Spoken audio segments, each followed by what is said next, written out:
kita terbeban. Tampung kos minyak dan diesel, kalau harga itu melambung tinggi betul, dia mungkin mencecah lebih pada 6 bilion.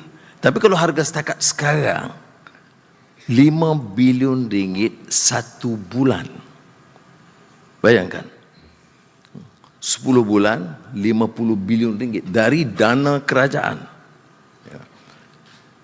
Penjawat awam harus tahu.